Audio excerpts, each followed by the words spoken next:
조선야화를 찾아주셔서 감사합니다. 구독과 좋아요, 알림 설정 부탁드립니다. 선비 발견도는 적막한 서재 한켠에 홀로 앉아 허름하게 쌓인 책더미를 멍하니 바라보고 있었습니다.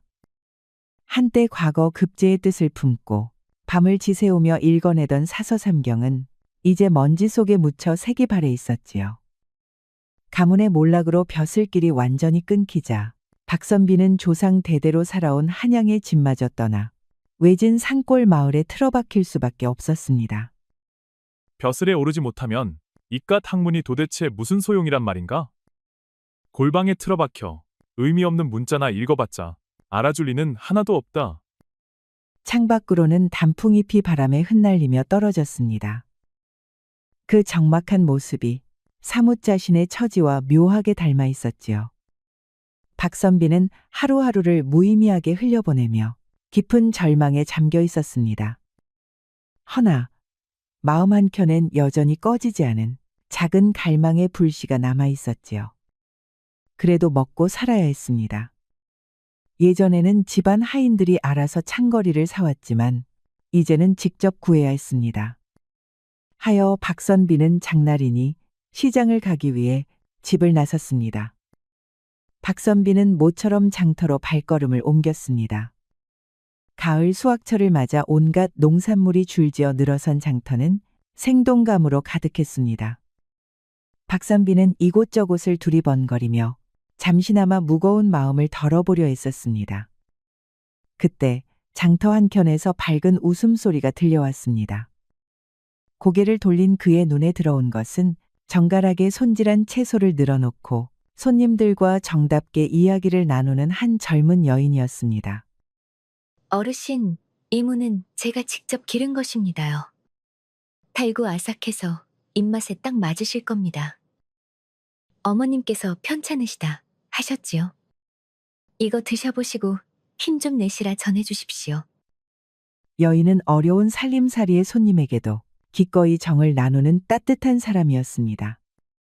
박선비는 그 당당하고 싱그러운 모습에서 자신이 잃어버렸던 삶의 의지를 문득 떠올리게 되었지요. 그런데 그때 여인이 좌판 아래에서 관청의 도장이 찍힌 종이 한 장을 꺼내어 한참을 들여다보더니 이내 난처한 표정을 짓는 것이 아니겠습니까? 큰일이구나. 관에서 내려온 것인데 까막눈이어서 도대체 무슨 소린지 모르겠다. 이를 어째야 하나. 그 모습을 지켜보던 박선비는 자기도 모르게 순이를 도와주고 싶었습니다. 몰락한 양반이 평민에게 그를 가르치겠다는 것이 우스운 처지일지 모르나 지금은 어째 누군가를 돕고 싶은 마음이었습니다. 낭자, 괜찮으시다면 제가 그 글을 읽어드리겠습니다. 그리고 원하신다면 글을 익히는 법도 알려드릴 수 있사옵니다. 여인은 잠시 놀란 눈으로 박선비를 바라보았지만 곧 밝은 미소를 띠며 고개를 끄덕였습니다. 정말이옵니까? 그리해 주신다면 이보다 더 고마울 수 없겠사옵니다. 저는 순이라 하옵니다. 발견도라 합니다. 그 순간 박선비는 오래도록 잊고 지냈던 타인에 대한 마음이 되살아나는 것을 느꼈습니다.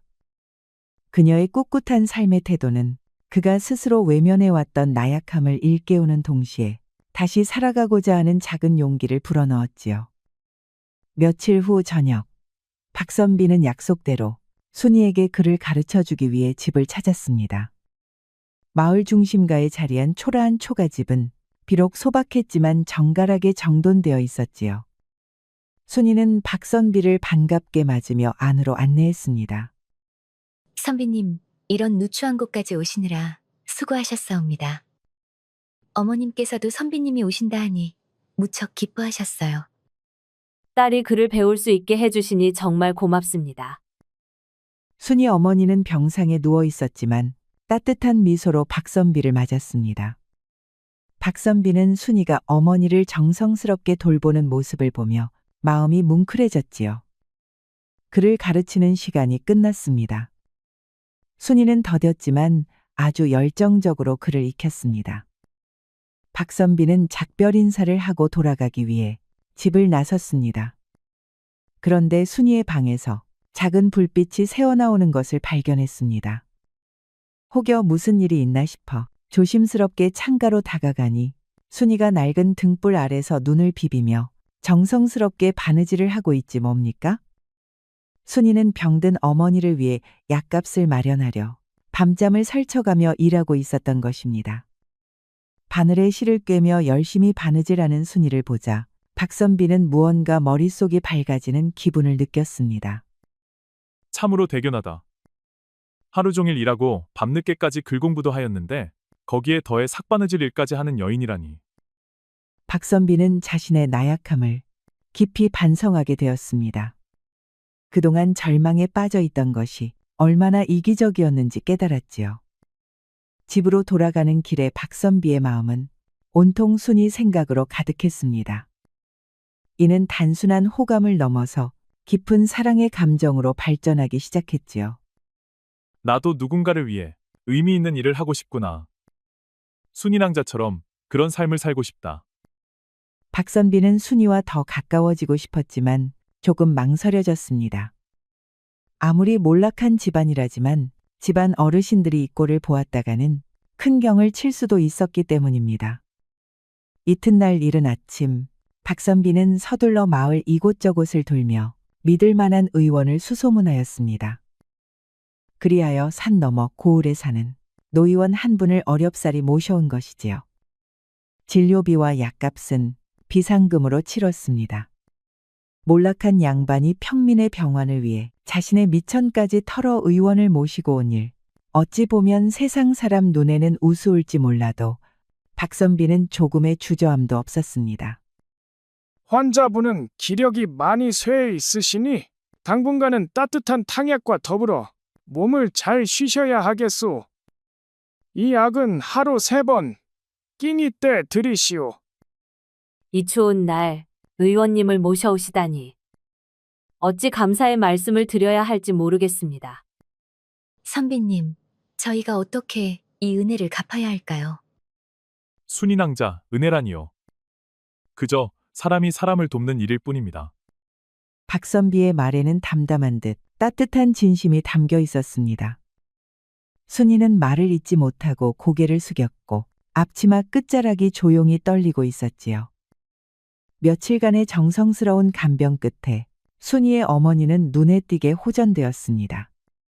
박선비와 순이는 자연스럽게 많은 시간을 함께 보내게 되었습니다.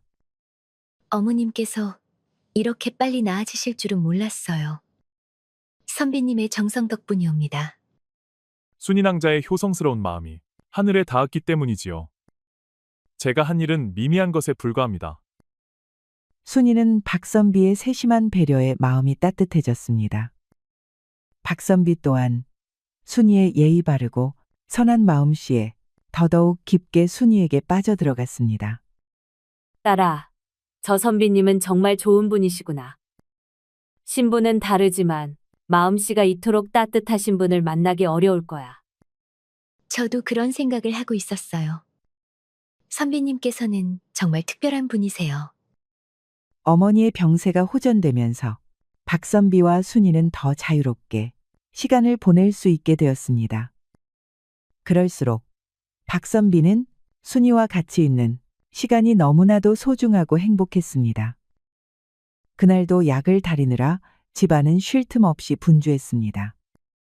순이의 어머니는 한결 나아진 기색이었지만 순이는 여전히 불안한 마음을 떨치지 못하고 있었습니다.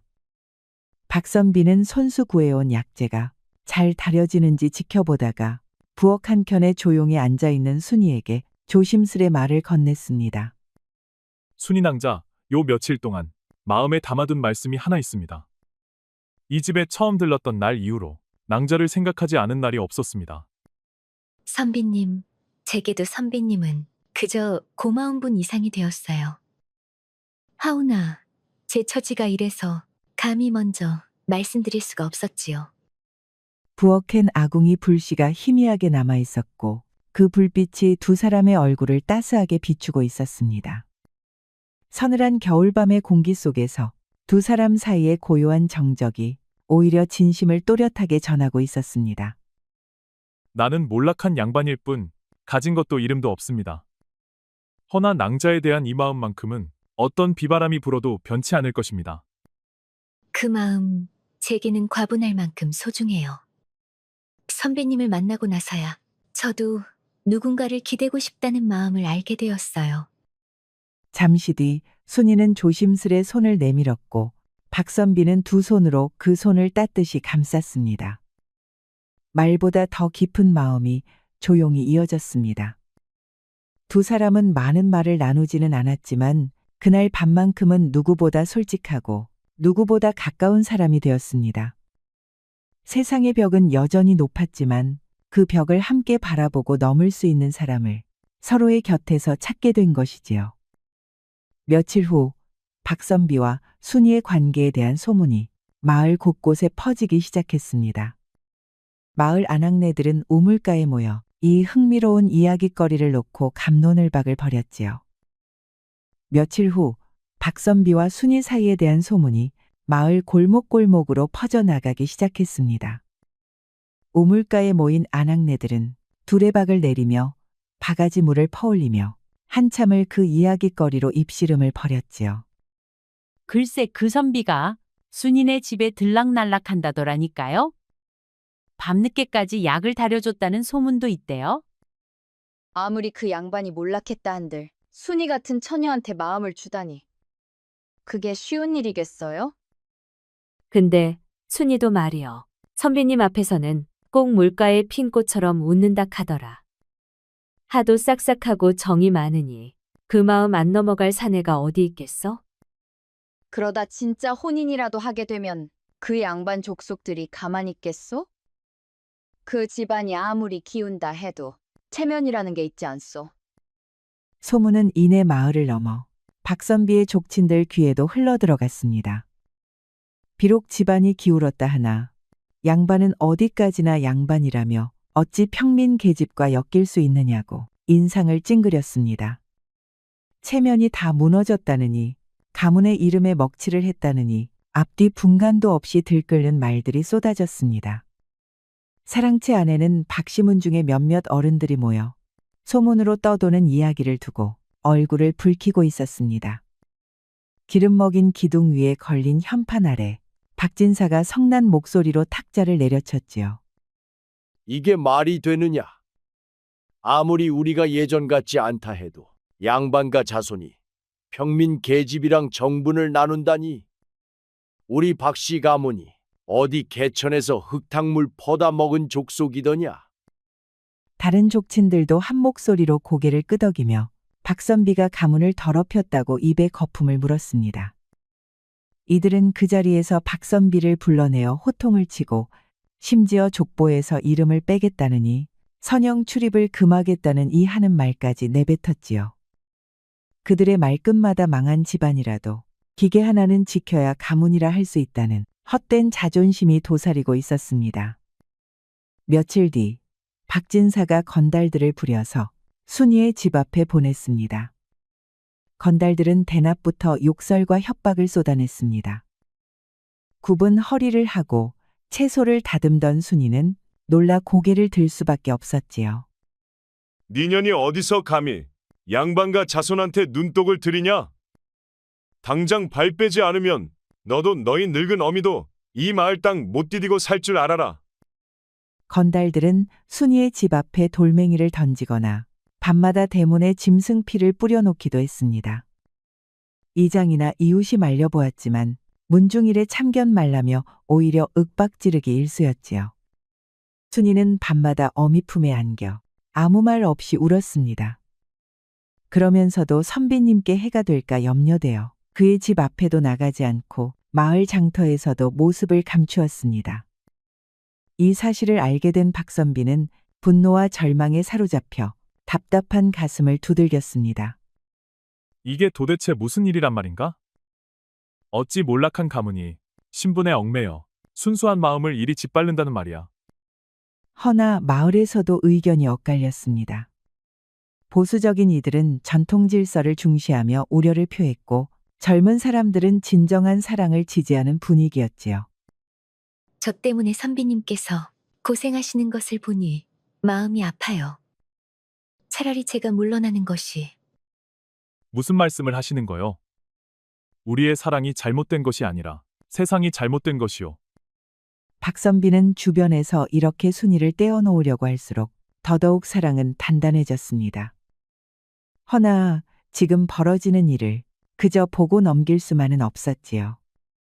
며칠 후 족친들의 압박이 극에 달하자 박선비는 마침내 중대한 결심을 굳혔습니다. 박선비는 순이와 함께 멀리 떠날 계획을 세우기 시작했지요. 아주 대담하고도 위험했습니다. 선비가 평민 여인과 사랑의 도피행각을 하게 되면 사실상 집안과 의절하겠다는 의미였으니까요.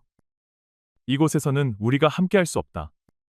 다른 장소에서 순인왕자와 새로운 삶을 시작해야겠다. 박선비는 가진 마지막 재산들을 정리하여 자금을 마련했습니다. 가문의 대대로 전해오는 귀중품은 물론이요. 서책도 모두 깡그리 팔아치웠습니다. 제가 선비님의 앞날을 망치는 것 아닐까요? 다른 곳으로 간다고 해도 이 조선 땅에서 저희 사이를 곱게 보는 사람이 몇이나 있을까요? 어차피 이곳에 남아 있어서는 우리에게 미래가 없습니다. 어머님도 함께 모시고 함께 떠납시다. 순이는 불안하면서도 박선비와 함께라면 어떤 어려움도 극복할 수 있다는 믿음을 가졌습니다. 두 사람은 비밀리에 타지로 이주할 세부 계획을 논의했지요. 딸아, 나 같은 노인네가 어딜 가겠니? 가봐야 너희 젊은 사람들 발목이나 잡겠지. 차라리 나는 여기 남겠다. 어머님, 그런 말씀 마세요. 우리는 가족이에요. 함께 가야 해요. 그렇게 박선비와 순이는 멀리 떨어진 다른 도의 작은 마을에서 조용히 살아갈 계획을 세웠지요. 두 사람의 마음속에는 두려움과 설렘이 엇갈리는 감정이 파도처럼 밀려들고 있었습니다. 하지만 미지의 앞날에 대한 불안보다 마침내 함께 손을 잡고 나아갈 수 있다는 희망이 그들의 가슴을 더 뜨겁게 채웠지요. 그러나 세상이 쉽게 그들을 놓아주지는 않았습니다. 창고 안은 숨막히도록 적막하였습니다. 바닥에는 어젯밤 내린 매질의 흔적이 고스란히 남아 있었고 피와 땀이 뒤섞인 그 위에 박선비는 얼굴을 묻은 채 쓰러져 있었습니다. 족친들은 이 날을 마지막이라 정하였습니다. 가문의 체면을 세우려면 평민 계집과의 연은 반드시 끊어야 한다 하였고 몰락했다 하나 이름값은 지켜야 한다며 서씨 집안 여식과 혼례를 밀어붙였지요. 마지막으로 묻겠다. 그 천한 계집과 손을 끊고 서씨 집안 딸과 혼례를 올릴 것이냐? 아니면 박씨 족보에서 이름을 파내고 다시는 문중 땅을 밟지 못할 것이냐? 박선비는 말없이 손가락을 움직였습니다. 피로 굳은 손가락이 겨우 바닥을 짚었고 한쪽 무릎을 끌어올려 간신히 몸을 일으키려 하였습니다. 얼굴은 멍투성이었고 입술은 찢어져 피가 말라붙어 있었습니다. 제가 택할 길은 하나뿐입니다. 순이와 함께 살겠사옵니다. 서씨 집안에 누를 끼쳐 송구하오나 그분은 제 사람이 아닙니다. 순간 족친들의 표정이 일제히 굳었습니다. 박진사는 자리에서 벌떡 일어나 손에 쥐고 있던 부채를 힘껏 내던졌습니다. 이 고집스런 놈아. 가문을 배신하고 계집 하나에 눈이 멀어 이성을 버렸단 말이냐. 내 놈 같은 것이 조상의 피를 받았다는 것이 통탄스럽다. 고통 속에서도 박선비는 단 한 번도 순이의 이름을 잊지 않았습니다. 의식이 흐릿해질 때마다 그 이름이 입술 끝에 맺혔고 순간순간 들려오는 발소리에 혹시 그녀가 찾아온 것은 아닌지 귀를 기울이기도 하였습니다. 그는 비로소 깨달았습니다. 가문이란 이름으로 지켜온 모든 것이 허상이었음을. 자신을 감금하고 피를 흘리게 한 이들이 같은 피부치라는 사실이 오히려 참담하였습니다. 그때 조용히 창고 문이 열렸습니다. 등잔불 하나 들고 들어선 이는 다름 아닌 마을 이장이었습니다. 이장은 말없이 박선비의 곁에 다가와 무릎을 꿇고 앉았습니다. 선비님, 지금이 나가실 기회요. 사람들 눈을 피해 뒤편 산길로 빠져나가면 몸을 피하실 수 있습니다.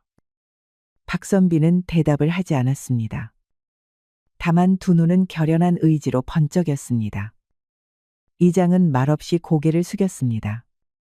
그리고 창고 문을 활짝 열어젖혔습니다. 그 시각 족친들의 사랑채 앞마당에는 무릎을 꿇은 순이의 모습이 있었습니다. 순이는 족친들 앞에 처음이자 마지막 간청을 올리기 위해 단 한 사람의 도움도 없이 혼자 이 자리에 나섰던 것입니다. 햇살이 비스듬히 떨어지는 마당 위 그녀는 떨리는 두 손을 바닥에 짚고 이마가 흙에 닿도록 머리를 조아렸습니다. 이미 천한 몸이 감히 이 자리에 나섰사옵니다. 도련님께서 피를 흘리고 계시다는 말을 듣고 더는 참을 수가 없었사옵니다. 부디 선비님만은 살려주십시오. 그분을 이런 지경까지 만든 모든 죄는 모두 저에게 있사옵니다. 제가 분수를 몰랐사옵니다. 하늘을 우러러볼 자격도 없는 몸이옵니다. 허나 그분만은 해치지 마시옵소서. 말끝이 떨리며 그녀의 어깨가 작게 흔들렸습니다. 마당 주변에는 이미 수십 명의 이웃들이 몰려 있었고 그 누구도 함부로 입을 열지 못하고 숨을 죽이고 서 있었습니다. 족친들은 난감한 표정을 지었고 일부는 고개를 돌렸습니다. 그러나 박진사는 끝끝내 냉혹한 눈빛을 거두지 않았습니다. 그는 순이의 말을 끊으며 앞으로 나서더니 두 눈을 부릅뜨고 소리쳤습니다. 내 년이 어디서 감히 양반 문중 앞에 무릎을 꿇고 살아달라 애원한다고 우리가 들어줄 것이라 생각했느냐. 천한 계집이 자기 신세가 뭔지도 모르고 설쳐대는구나. 너와 내 어미가 마을에서 발붙일 수 있는 것도 우리 가문이 모른 체하고 있어 줘서 그랬을 뿐이다. 이제는 감히 기어나와 눈물을 흘리고 있느냐. 순이는 두 손을 더욱 꼭 모으며 다시금 엎드렸습니다. 그녀의 이마가 바닥에 닿으며 조용히 말이 이어졌습니다. 그리하신다면 그리하시옵소서. 저와 어머니는 어디로든 떠나겠사옵니다. 산속이든 길바닥이든 어디든 가겠사옵니다. 허나 그분만은 제발 그분만은 살려주십시오. 순이의 목소리는 점점 잠기고 있었고 눈물은 뺨을 타고 흘러내려 땅바닥에 고였습니다. 누군가는 고개를 돌려 눈시울을 훔쳤고 누군가는 부들부들 입술을 깨물며 족친들의 눈치를 살폈습니다. 박진사의 분노는 오히려 더 커졌습니다. 이 계집이 기어이 우리 가문의 똥치를 하겠단 말이냐. 너 따위가 뭐라고 사람들 앞에서 이 난리를 부리느냐. 이 꼴이 다 박선비 그놈 때문이다. 인연을 닮아 똑같이 미쳐버린 게지. 그때 마당 너머에서 낯선 발소리가 들려왔습니다. 모든 이의 시선이 동시에 돌아갔고 그 앞에는 피투성이가 된 채 한 걸음씩 걸어오는 박선비의 모습이 있었지요. 모든 이들이 숨을 삼켰습니다. 박선비는 상처투성이의 몸을 이끌고 순이의 앞에 조용히 멈춰 섰습니다. 순이 낭자, 일어나시오. 더는 무릎 꿇지 마시오. 박선비는 그녀의 손을 잡고 조심스레 일으켰습니다. 무릎이 꺾이고 몸이 흔들리던 순이는 선비의 손길에 힘을 얻은 듯 가늘게 떨리는 다리로 간신히 일어섰습니다. 사람들 사이로 긴 침묵이 흘렀고 그 침묵은 곧 박선비의 단호한 목소리로 깨졌습니다. 오늘 이 자리에서 분명히 말씀드리겠습니다. 저는 이제 더 이상 박씨 가문의 일원이 아니외다. 웅성거림이 터져 나왔습니다. 족친들은 물론 마을 사람들까지 놀라 입을 다물지 못했지요. 뭐라? 내 이놈, 제정신이냐? 가문의 이름을 스스로 내던지겠다는 게냐? 그렇소. 더는 이 썩은 껍데기를 짊어지고 살 생각 없소이다. 박선비는 피범벅이 된 얼굴을 들고 족친들 하나하나를 바라보았습니다. 양반이면 다입니까? 재물은 다 날리고 관직도 끊긴 지 오래면서 족보에 이름 적힌 것을 핑계 삼아 사람을 다스리려 드는 저 행태가 과연 선대의 도리를 잇는 것이라 여기십니까? 이 패류나, 감히 그 입을 놀리느냐? 폐륜이요? 그 말씀, 거울 앞에서 먼저 읊으심이 옳겠소. 가문을 이 꼴로 만든 이가 누구인지 그리도 모른 채 하실겠습니까? 잠시 정적이 흘렀고 박선비는 고개를 천천히 끄덕이며 말을 이었습니다. 이토록 쇠락한 것도 모자라 거칠애와 허명만 붙들고 있는 가문이라면 차라리 망해도 아주 잘 망했소.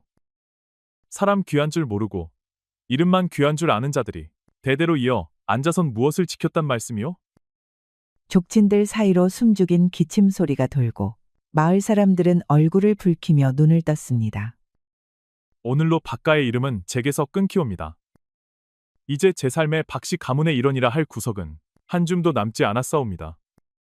그는 마지막으로 박진사를 향해 걸음을 옮겨 딱 2걸음 앞에 멈춰 섰습니다. 이만 그 자리에나 계시고 쓸모없이 시끄러운 훈계는 거두시지요. 저는 더는 허울뿐인 이 가문의 일원이 아닙니다. 그 말이 떨어지는 순간 박진사의 얼굴이 일그러졌습니다. 분노와 충격에 휘청이던 그는 피가 솟은 듯 얼굴이 벌겋게 달아오르더니 입에 거품을 물고 그대로 뒤로 낮아빠졌습니다.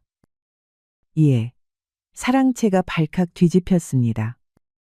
족친들은 정신을 잃은 박진사를 부축하느라 허둥댔고 마을 사람들은 이 낯선 광경을 넋놓고 바라보았지요. 그리고 그 중심에 고요한 눈빛으로 순이의 손을 잡은 박선비가 묵직한 숨을 내쉬고 서 있었습니다. 이날 밤 마을 사람들은 박선비와 순이의 모습을 조용히 지켜보았습니다. 그날의 외침은 단지 사랑을 위한 선언이 아니었습니다.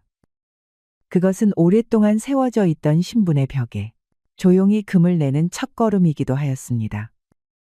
박선비는 순이의 손을 꼭 잡고 족친들에게 마지막 인사를 올렸습니다.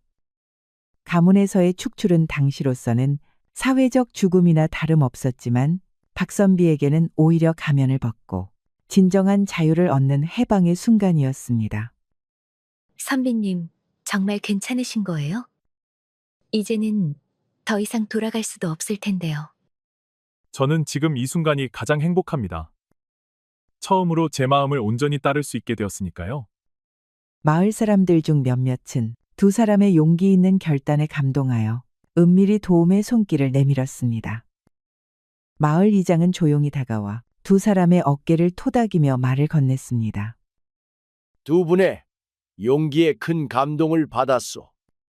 앞으로의 길이 험하겠지만 진심으로 응원하겠소. 박선비와 순이는 마을 외곽의 순이 집으로 돌아와 과거의 모든 것과 조용히 작별을 고하고 있었습니다. 머지않아 찾아올 봄처럼 이들의 새로운 삶도 희망과 생기로 가득 차오르기 시작했지요. 이제 우리는 자유롭습니다. 누구도 우리의 사랑을 막을 수 없지요. 네, 선비님. 어떤 일이 닥쳐도 함께라면 두렵지 않아요. 2사람의 마음은 이제 그 어떤 세찬 바람에도 들리지 않을 만큼 굳건하였고 피로 맺어진 가문과의 인연은 비록 끊어졌으되 그 빈자리를 마을 사람들과의 따뜻한 정이 서서히 메우기 시작하였습니다. 박선비는 창고에서 당한 가혹한 매질로 생긴 상처와 깊은 피로 속에 누워 있었으나 시간이 흐르며 멍자국이 옅어지고 마음의 상처도 조금씩 가라앉기 시작하였습니다. 봄 기운이 기척을 드러내던 어느 날부터는 그의 굳었던 숨결에도 따스한 기운이 스며들기 시작하였지요. 순이는 하루도 거르지 않고 정성껏 그 곁을 지키며 2사람은 말없이 서로의 아픔을 보듬고 있었습니다. 선비님, 오늘은 좀 어떠세요? 많이 나아지신 것 같아 다행이에요. 순이 낭자 덕분입니다. 이런 정성스러운 간병이 아니었다면 아마 아직도 자리에서 일어나지 못하고 있었을 겁니다. 순이는 직접 달인 약초물로 그의 멍든 등을 찜질해 주었습니다. 순이의 손길이 닿을 때마다 박선비는 깊은 안정을 느꼈지요. 박선비는 순이의 헌신적인 사랑에 새삼 감동하며 그녀에게 진정한 행복을 안겨주고 싶다는 다짐을 굳히고 있었습니다. 매일 아침마다 찾아오는 따스한 햇살처럼 2사람의 마음에도 조용한 희망의 빛이 스며들고 있었지요. 순이 낭자, 저는 요즘 문득 이런 생각을 합니다. 제게 이렇게 귀한 사람을 보내주신 것은 하늘의 뜻이라는 걸요. 선비님, 그런 말씀 마세요. 선비님이 살아계셔서 지금 이렇게 제 곁에 있어 주셔서 그것만으로도 저는 충분히 행복해요.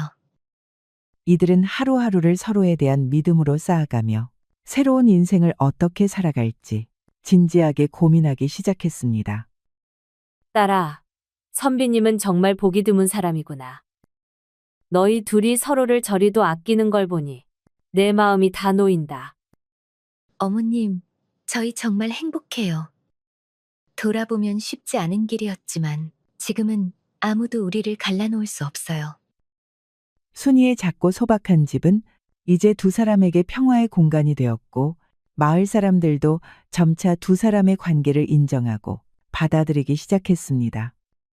순이 낭자, 이제는 우리도 미래를 구체적으로 준비해 보아야 하지 않겠습니까? 제 학식으로 마을 아이들에게 글을 가르쳐 보는 것은 어떨까요? 정말 좋은 생각이에요. 요즘 아이들이 배우고 싶어 하는데 가르칠 사람이 없어서 다들 아쉬워했거든요. 저도 도울 수 있으면 도울게요. 두 사람은 서로를 돌보는 것에 그치지 않고 함께 마을을 위한 일에도 손을 잡기로 하였습니다. 이렇게 그들의 관계는 단순한 사랑을 넘어선 진정한 동반자의 관계로 자라나고 있었지요. 몇 달이 흐른 어느 봄날, 박선비와 순이는 작은 마을에 조촐한 서당을 열었습니다. 비록 기와 한 장 얹지 못한 초가집이었지만 서당 마루는 정갈이 쓸려 있었고 작은 책상 너머로 앉은 아이들의 눈빛에는 배움에 대한 기대가 가득하였습니다. 자, 얘들아. 오늘은 논어 첫 구절을 배워보자꾸나. 하기 시습지 부려겨로라 하였지. 배우고 때때로 익히면 어찌 기쁘지 아니한가. 아이들은 박선비의 가르침을 진지한 자세로 받아들였습니다. 이에 박선비는 아이들을 보며 잔잔한 미소를 띄었습니다. 한쪽에서는 순이가 도시락을 싸들고 아이들의 점심을 챙기고 있었지요. 얘들아, 글도 좋지만 밥도 잘 먹어야지. 모두 손 씻고 와서 먹자. 아이들은 자연스레 순이를 잘 따르며 마치 자식처럼 따랐습니다. 순이는 조용히 웃으며 아이들의 얼굴을 하나하나 바라보았지요. 마을 사람들은 점차 서당을 중심으로 모여들었습니다. 예전 같으면 상상도 못할 일이었지만 이제는 양반 출신 선비와 평민 여인이 함께 마을의 스승이 되었고 그 모습을 이상하게 여기기는커녕 오히려 자랑스럽게 여기는 분위기가 조성되고 있었지요. 정말 고맙소. 마을 아이들이 이렇게 밝아지고 어른들도 뭔가 마음을 다잡는 기분이요. 저는 도리어 이 마을에서 제 학문이 쓰일 곳을 찾아주신 것에 감사를 드립니다. 서당이 자리 잡고 1년이 지나던 어느 날 마을 사람들은 박선비와 순이의 혼례를 직접 준비하였습니다. 누구도 지시하지 않았건만 누구보다도 자발적이고 정성스럽게 일손이 모였습니다. 마을 어귀에는 오색 천막이 걸리고 아이들은 들에서 꺾어온 들꽃으로 화관을 엮고 있었지요. 혼례날, 마을 광장은 환한 햇살과 꽃집, 사람들의 웃음으로 가득 찼습니다. 전통 양반 혼례와는 달랐지만 그 어떤 예식보다 따뜻하고 진심이 담긴 잔치였습니다. 모두 혼례를 축하합시다. 두 분의 사랑과 헌신은 우리 모두에게 귀감이 되었소. 사위야, 우리 순이 잘 부탁한다. 너희들이 함께 나눈 고생이 이제 웃음으로 꽃 피우는 걸 보니 내 마음도 참 따뜻하구나. 어머님, 제가 평생을 바쳐 순이를 아끼고 지킬 것을 맹세드립니다. 그날 마을 사람들은 자발적으로 음식을 장만하고 축가를 부르며 마을 전체가 기쁨에 물들어 있었습니다. 혼례가 끝나고 순이는 조심스레 박선비의 손을 잡고 말했습니다. 우리가 이토록 많은 축복을 받을 수 있다니 꿈만 같습니다. 순이, 이 모든 것이 당신 덕분입니다. 우리가 견딘 모든 시련이 오늘 이 날을 위해 있었던 것이겠지요. 혼례 후 첫날 밤 조용한 마루에 앉아 하늘을 올려다보며 두 사람은 긴 여정의 끝에서 비로소 평화를 누렸습니다. 하지만 이들의 이야기는 아직 끝이 아니었습니다.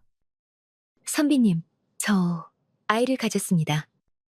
박선비는 잠시 말을 잇고 순이의 손을 감싸 쥐었습니다. 정말입니까? 하늘이 우리를 축복해 주신 것입니다. 순이 고맙소. 정말 고맙소. 순이의 눈가에 눈물이 맺혔고 박선비는 그녀를 부드럽게 끌어안았습니다. 그렇게 박선비와 순이는 떡두꺼비 같은 자식을 넷이나 낳고 오랫도록 서로 사랑하고 아껴주며 오래오래 행복하게 살았답니다. 우리 이야기가 여러분들에게 조금이나마 재미를 선사할 수 있기를 바랍니다. 다른 재미있는 영상도 많으니 즐겁게 봐주세요. 그럼 여러분 모두 행복하고 즐거운 시간 되세요. 우리 이야기가 여러분들에게 조금이나마 재미를 선사할 수 있기를 바랍니다. 다른 재미있는 영상도 많으니 즐겁게 봐주세요. 그럼 여러분 모두 행복하고 즐거운 시간 되세요.